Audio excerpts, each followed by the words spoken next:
Karangahape Road has an interesting history. It used to be the major shopping street for Auckland. Then after the 1960s and 70s, especially because of the motorways coming through, removing a lot of people in the area, rents plummeted and a lot of businesses moved away, which is one of the reasons why the red light district moved in here. To a lot of people around the country, that's what K Road means to them. It is the red light district for Auckland, if not the whole of New Zealand. Interestingly, the reality is slightly different. There's about 600 businesses in the K Road area and only about 12 of them are related to the red light business. And that's always been the case, actually. It's interesting looking at the street directories. There's never been terribly many adult businesses on the street, but they have a very big profile. The other thing that has changed along Karangahape Road is the disappearance of Polynesians.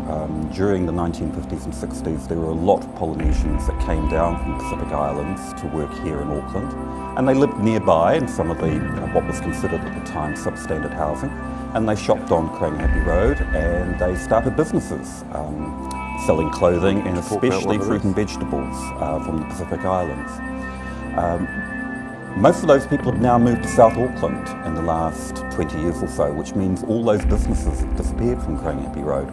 It's interesting that I remember a much more colourful, interesting and ethnically diverse Karangahape Road than is here today.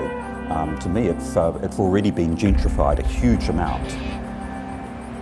Fortunately, a lot of the buildings are still here.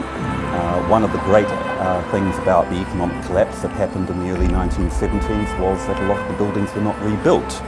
Had this continued to be a major shopping street, a lot of the businesses located here probably would have redeveloped their sites, redone their shops and even put up completely new buildings. So we're very lucky that we have a lot of pre-World War II buildings here. That's one of the reasons for the success of my heritage walks. A lot of the buildings in the area, over 83% of the building stock along the main street, for example, was actually before the Second World War.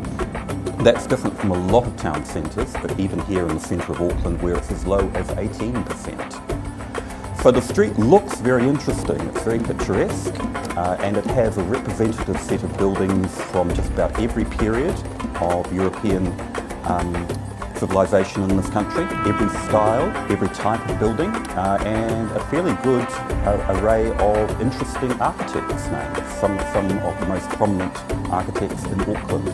So I'm very fortunate. I give heritage walks in this area, and I don't have to walk people very far. Here, everything's right next to each other, and they're all in different styles and different stories to tell.